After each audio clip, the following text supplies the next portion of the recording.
qui nous regardez, qui nous écoutez. Luc, nous continuons. Bonjour d'ailleurs. Bonjour Mehdi. Tu vas bien?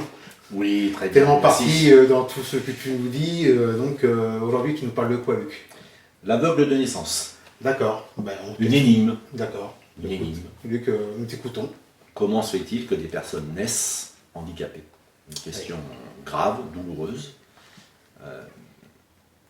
Mais je lis d'abord le texte qui précède. D'accord. Parce que, je lis tout de suite, Jésus vit en passant un homme aveugle de naissance. Oui, mais il s'est passé quelque chose avant.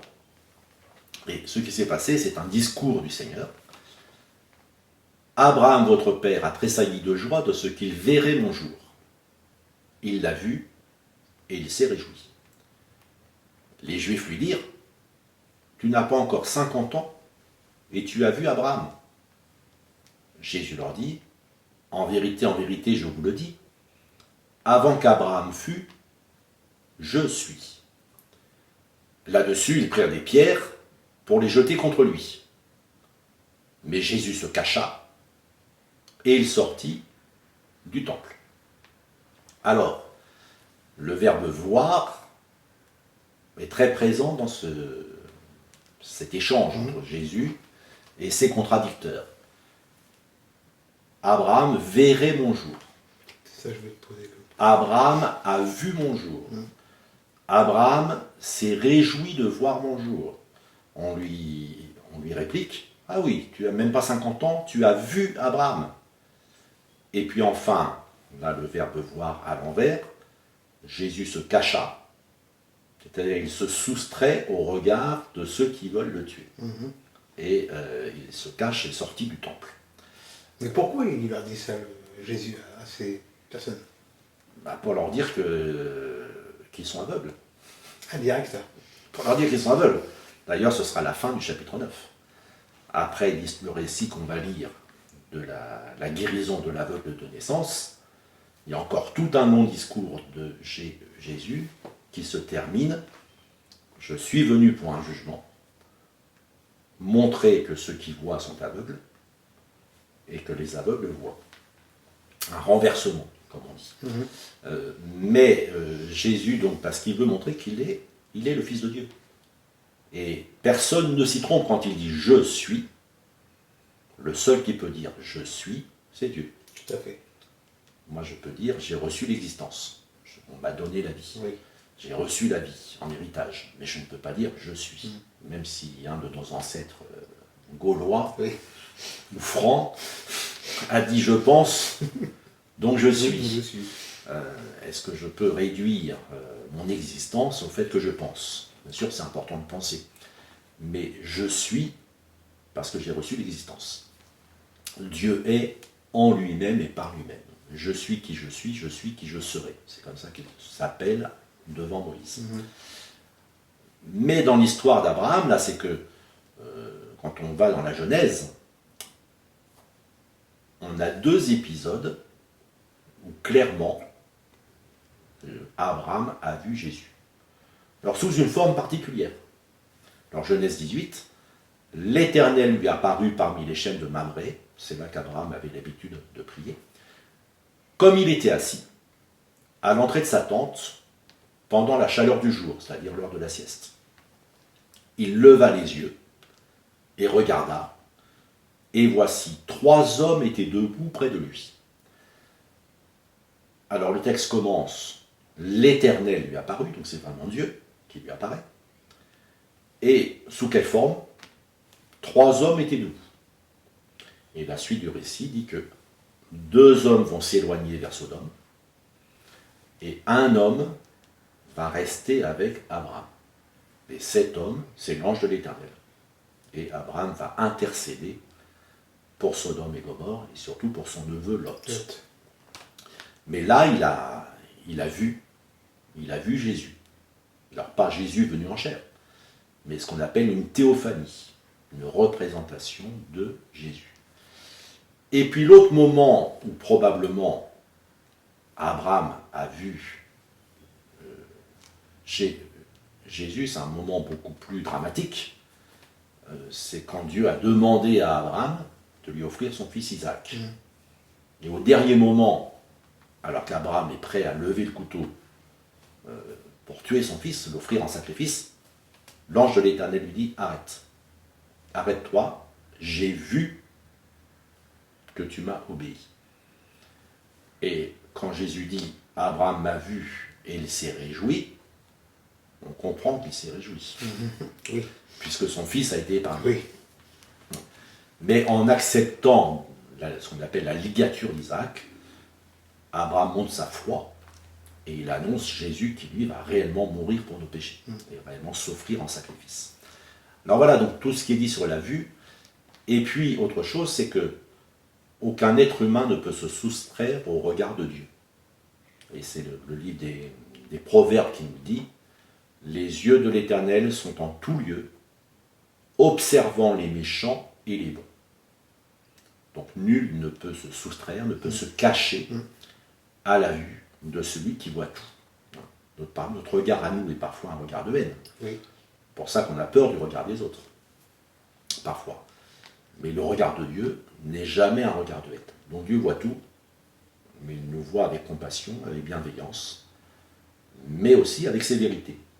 Comme dit l'apôtre Paul aux Romains, il dit « Considère la bonté et la patience de Dieu, mais aussi sa sévérité. » Parce qu'il ne tolère pas que nous demeurions dans un mauvais comportement. Et on en arrive donc, après tout ce discours, on en arrive à la question de l'aveugle de naissance. Jésus vit en passant un homme aveugle de naissance. Ses disciples lui posèrent cette question. « Rabbi, qui a péché? Cet homme ou ses parents, pour qu'il soit né aveugle ?» Jésus répondit, « Ce n'est pas que lui ou ses parents aient péché, mais c'est afin que les œuvres de Dieu soient manifestées en lui. Il faut que je fasse, tandis qu'il est jour, les œuvres de celui qui m'a envoyé. La nuit vient, où personne ne peut travailler. Pendant que je suis dans le monde, je suis la lumière du monde. » Après avoir dit cela, il cracha à terre et fit de la boue avec sa salive. Puis il appliqua cette boue sur les yeux de l'aveugle et lui dit « Va et lave-toi au réservoir de Siloé. » Nom qui signifie « envoyé ». Il y alla, se lava et s'en retourna, voyant clair. Alors c'est Jésus qui voit l'aveugle. J'ai une question, Luc. Oui. Excusez-moi. Pourquoi Jésus fit de la boue avec sa salive et il appliqua cette boue sur les yeux de l'aveugle? Quel est le sens de cet acte? Ah, t'es déjà à la fin du récit. J'en ai d'autres. Déjà à la fin du récit. Mais je peux te poser d'autres questions. Eh bien, moi, je donne voilà, pareil, c'est beaucoup de personnes qui ont lu ce récit de l'Évangile se posent la question, mais pourquoi faire de la boue? Alors certains disent, il y avait certaines boues thérapeutiques, comme aujourd'hui certains s'enduisent d'argile verte. Donc il y a peut-être de ça, mais je crois qu'il y a le lien entre la terre et le ciel. La boue, c'est de là que nous sommes tirés. Adam a été créé à partir de la poussière de la terre. Dieu forma un être humain à partir de la poussière. Mais la salive de Jésus, c'est impossible de parler sans produire de la salive. Tout à fait. Et tous ceux qui ont l'habitude de parler savent que quand on a la gorge sèche, c'est difficile de parler. C'est vrai. C'est difficile de parler, et même si c'est une maladie grave, très handicapante, quand on ne peut pas produire de salive. Alors la salive, c'est lié à la parole de Jésus, la parole divine. Et Jésus fait une alliance entre sa parole divine et la poussière de la terre, c'est-à-dire l'être humain dans sa poussière. Et la question c'est, qu'est-ce que l'être humain va faire de la parole divine? Et dans un premier temps, cet homme va traverser toute une partie de Jérusalem, puisque Jésus lui a dit, va au réservoir de Siloé. Et quand j'ai lu tout à l'heure dans le texte Siloé, nom qui signifie envoyé, c'est dans le texte de l'évangile lui-même. C'est pas moi pour vous aider à comprendre qui a dit ça signifie l'envoyé. C'est dans le texte. Donc Jean veut que l'on sache bien que l'envoyé du Père, Jésus, envoie l'aveugle comme un porte-parole. Et ça rappelle les anciens prophètes d'Israël qui déambulaient dans les rues, parfois une durée très longue. Par exemple, Dieu va dire à Jérémie, traverse la ville avec un joug sur le cou. À un autre, il va lui demander autre chose, mais pour symboliser quelque chose. Et cet aveugle, en fait, représente toute une génération aveugle qui ne voit pas que Dieu lui-même est venu à son secours. Et il va traverser la ville comme ça. Mais, quand il va obéir dans la foi à ce que Jésus lui a dit, se rincer les yeux au réservoir de Siloé, il va voir. Il va voir parce qu'il a cru à la parole que Jésus lui a dite. Et en ce sens, ce n'est plus un aveugle. Maintenant, il voit. Et il voit plus que tous ceux qui sont autour de lui, qui n'ont jamais été aveugles. Alors que cela nous encourage. Si quelqu'un est né avec un handicap, bien sûr, c'est tragique. Tout à fait. Et ses parents ou lui-même peuvent se poser des questions à l'infini. Qu'est-ce qu'on a fait pour que ça nous arrive? Mais Jésus, lui, donne une autre perspective, alors qu'on ne peut imposer à personne, mais que quelqu'un peut recevoir dans la foi, c'est pour que les œuvres de Dieu soient manifestées en lui. D'accord. Alors on a plusieurs exemples de personnes qui ont cette expérience. On avait reçu en 2017 au Havre Nick Lijujnik, Oui.